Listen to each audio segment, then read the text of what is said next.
میرے بھائیوں، ہم تو بہت زیادہ پریشان رہتے ہیں، ذرا ذرا سی بات پر خوف زدہ ہو جاتے ہیں۔ آج کل تو نوجوانوں میں انزائٹی، ڈپریشن، ٹینشن بڑھ رہا ہے، بات بات پہ ہاتھ پیر پھولنے لگ جاتے ہیں۔ یہ معاملہ کب ٹھیک ہوگا؟ جب ہمارا بھروسہ ہمارے رب پر مضبوط ہو جائے گا۔ میرے نبی پاک علیہ السلام نے کیا فرمایا؟ حضور نے فرمایا حضرت عبداللہ ابن عباس سے، اور آپ نے یہ حدیث یاد رکھنی ہے، نبی کریم نے فرمایا عبداللہ، سارے دنیا دار مل کے بھی تیرا کوئی بھلا کرنا چاہے کر نہیں سکتے جب تک رب کی رضا نہ ہو، اور سارے دنیا دار، سیاستدان، مالدار مل کے تیرا کچھ بگاڑنا چاہے تو بگاڑ نہیں سکتے جب تک اللہ تعالیٰ کی مشیت نہ ہو۔ تو ڈرنا کس بات کا؟ خوف کس بات؟ گھبرانا کیوں؟ اٹھ باندھ کمر کیوں ڈرتا ہے؟ پھر دیکھ خدا کیا کرتا۔ اپنے آپ کو اپنے رب کی بارگاہ کے قریب کرے۔ اللہ کا ولی وہ ہوتا ہے جس کا اعتماد رب کریم پہ ہو، اپنے بھروسے مضبوط کرے۔ یہ جو ہم جاتے ہیں نا طویل دھاگے والوں کے پاس، تو وہ ہمیں عجیب و غریب کہانیاں سناتے ہیں۔ وہ کہتے ہیں، مجھے ایک دوست آگے کہنے لگے کہ ایک صاحب کہہ رہے تھے تھوڑے دیر ہو جائیں جی آپ حضرت یہاں تشریف لائیں یا بیچ میں جگہ دیں۔ وہ پیچھے دوستوں کو ذرا نظر نہیں آ رہا۔ اللہ سلامتی ہوتا، بڑی آپ کی مہربانی، شفقت۔ میرے بھائی، وہ طویل دھاگے والے کے پاس مجھے ایک دوست آگے کہنے لگے، مجھے ایک بابا جی نے کہا تجھے رزق کی بندش ہو گئی ہے۔ آپ ذرا اپنے دل پہ ہاتھ رکھ کے بتائیں، یہ ہو سکتا صحیح ہے کہ اللہ نے میرے گھر میں رزق بھیجا تھا، رستے میں کسی نے باندھ دیا؟ ایسا ہو سکتا ہے؟ کن چکروں میں پڑے ہوئے؟ آپ کو ضعف اعتقادی میں مبتلا کیا جا رہا ہے، آپ کے ذہن کو کمزور کیا جا رہا ہے، آپ تعویذوں کے، باباؤں کے چکر میں الجھ کر اپنے ذہن کو خراب کر رہے ہیں۔ اللہ کا ولی وہ ہوتا ہے جو توحید سکھائے، رسول اللہ کی غلامی سکھائے، جو کہے جب بھی توجہ رکھو رب رسول کی طرف رکھو۔ آپ ان چکروں سے باہر آئے، آپ اپنا بھروسہ اللہ رسول پر کریں۔ دیکھو، ایک سفر سے سرکار واپس آ رہے تھے، تو میرے نبی کریم صلی اللہ تعالی علیہ وسلم نے اپنی تلوار مبارک ایک درخت کی ٹہنی سے لٹکا دی، خود محبوب آرام کرنے لگے۔ صحابہ کرام علیہم رضوان ادباً تھوڑا دور ہٹ کے آرام فرما ہوئے، صحابہ بھی سائڈوں پہ آرام کر رہے ہیں، نبی پاک بھی آرام فرما۔ اچانک ایک کافر آ گیا، اس نے تلوار اتار لی نبی پاک کی، اور اس نے وہ تلوار حضور پر تان دی۔ سرکار بظاہر آرام فرما ہے، لیکن میرے کریم فرماتے ہیں میری آنکھیں سوتی ہے، دل میرا جاگتا ہی رہتا ہے۔ اس لیے میرے محبوب، وہ کیا کہا تھا فاضل بریلوی نے، تو زندہ ہے واللہ، تو زندہ ہے واللہ، میرے چشم عالم سے چھپ جانے۔ تو سرکار آرام فرما ہے بظاہر، اس نے تلوار حضور پہ تان دی تو نبی پاک نے مقدس آنکھوں کو کھولا۔ پتہ کیا کہتا ہے حضور سے؟ کہتا ہے آپ کو کون مجھ سے بچائے گا؟ یہ مقام ہے جب آپ کو فیصلہ کرنا ہے کہ آپ کا بھروسہ کہاں ہے۔ یہ ہمیں ہمارے نبی نے اپنی اس حدیث میں، سیرت کے اس پیغام میں درس دیا۔ چاروں جانب قریب کوئی صحابی نہیں، حضور کے ہاتھ میں اسلحہ نہیں، وہ تلوار تانے کھڑا ہے، پوچھتا ہے کون بچائے گا؟ او میرے بھائی، یہاں تو رات کو چھت پہ ایسے ہی کسی چیز کے کھٹکنے کی آواز ہے نا، چاہے بلی ہو، تو لوگوں کے تکیے کے نیچے سے موبائل نکلنا مشکل ہو جاتا ہے، ہانپتے کانپتے۔ اتنا خوف، اتنا ڈر، یہ مومن کی شان نہیں۔ ذرا کسی نے کوئی بات کر دی تو پریشان ہو گئے۔ اس نے تلوار تانی ہے نبی پاک پہ، کہتے ہیں بتائیے آپ کو کون بچائے گا؟ تو محبوب نہ بھی فوراً اٹھے، نہ کسی بے چینی کا اظہار کیا، بس زیر لب تھوڑا سا مسکرائے، اور حضور مسکرا کے فرمانے لگے کیا کہا تو نے، کون بچائے گا؟ فرمایا مجھے میرا اللہ بچائے گا، مجھے میرا سب سے زیادہ طاقت اس بات میں، مجھے میرا اللہ کے نام میں بڑی طاقت۔ ہم بھی کہتے ہیں جہاں میں نے اللہ کے سپرد کیا، پر جب ہمارا اپنا زور ختم ہو جاتا پھر کہتے ہیں آپ کے پاس ساری طاقت ہو پھر بھی کہے مجھے میرا اللہ بچائے، پھر تو بات سمجھ میں آئی۔ نبی کریم صلی اللہ تعالی علیہ وسلم نے فرمایا مجھے میرا، بس یہ لفظ بولنے تھے، وہ کافر کانپنے لگا، کانپتے ہانپتے اس کے ہاتھوں سے تلوار گر گئی، نبی پاک نے اٹھا لی اور حضور فرمانے لگے لو بھائی مجھے تو اللہ نے بچا لیا ہے، اب یہ بتا تجھے کون بچائے گا؟ تو وہ کہنے لگا میں نے سنا ہے آپ بڑا معاف کر دینے والے ہیں۔ او قربان جاؤ، اسیر دشمن کی چاہ میں بھی، مخالفوں کی نگاہ میں بھی وہ امی ہے، صادق ہے، معتبر ہے، میرا پیغمبر عظیم تر ہے۔ میں نے سنا ہے آپ بڑا معاف کر دیا کرتے ہیں۔ تو نبی پاک نے فرمایا اگر تو نے سنا ہے نا تو جا پھر میں نے معاف کیا۔ اپنا بھروسہ رب کریم پر مضبوط کریں۔ آپ اللہ تعالیٰ کی بارگاہ کی طرف، داتا غازی بخش علی اجمیری نے لکھا ہے ایک دفعہ نا مصر میں قحط پڑ گیا تھا، ہر آدمی پریشان تھا، حالات بڑے خراب تھے۔ پیارے بھائیوں ادھر دیکھو، آپ لوگ بیٹھ جائیں جلدی سے، یہ چند لوگ جو کھڑے جلدی سے بیٹھے جی، آپ ہیں بڑے اچھے ویسے بات جلدی مانتے ہیں، بیٹھ جائیں، اللہ آپ کو سلامت رکھے، بیٹھ جائیں بیٹھ جائیں بیٹھ جائیں۔ چلے ماشاءاللہ ٹھیک ہو گیا۔ دوستو توجہ کیجئے گا بات پر، میری طرف دیکھیے گا۔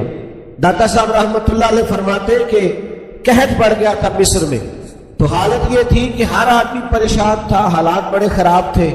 تو ایک آدمی بازار میں سودا لینے آیا۔ یہ دیکھیں اولیاء اللہ اصل میں کام ہماری تربیت کیا کرتے۔ ایک آدمی بازار میں سودا لینے آیا تھیلا لے کے، اور وہ آیا تو ہنستا مسکراتا کھیلتا، سودا بھی خرید رہا ہے تو مسکرا رہا ہے ہنس رہا ہے۔ اب سارے لوگ پریشان ہو تو ایک بندہ اس طرح ہنسے کھیلے تو کئی دفعہ غصہ بھی آتا ہے۔ اب سب دکاندار بھی پریشان تھے، حالات خراب تھے، وہ ہنستا کھیلتا آ رہا تھا۔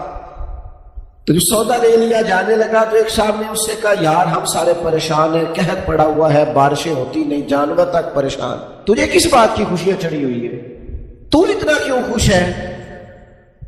تو وہ کہنے لگا میرا جو مالک ہے نا جس کا میں ملازم ہوں، اس نے گندم ٹائم پہ سٹاک کر لی تھی، اس کے گودام بھرے ہوئے ہیں، لہذا مجھے پریشانی کوئی نہیں، میں خوش ہوں۔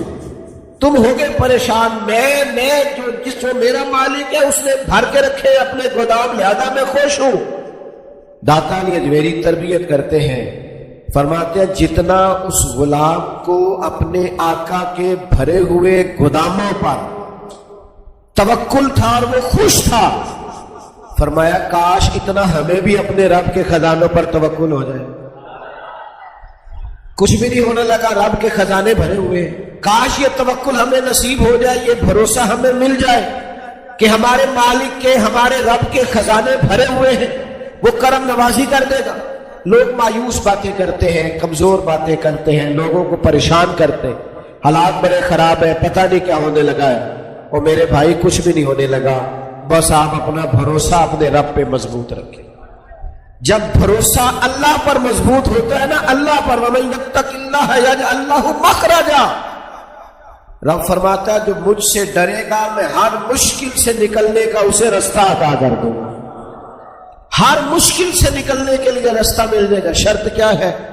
ایک صحابی تھے تو وہ بیچارے بڑے پریشان تھے، ایک تو ان کا بیٹا بھی کافروں نے اغوا کر لیا، دوسرا غربت بھی بڑی تھی۔ وہ نبی پاک کے پاس آئے اور آ کے عرض کی یا رسول اللہ ایک بیٹا اغوا ہو گیا ہے اور اوپر سے کفار نے عجیب میرے ساتھ معاملہ کیا ہے کہ میرے بچے کو بھی اغوا کر لیا ہے، قحط بھی ہے، بھوک بھی ہے، آزمائش بھی ہے، تو یہ ساری چیزیں میرے لیے پریشانی کا باعث بن گئی۔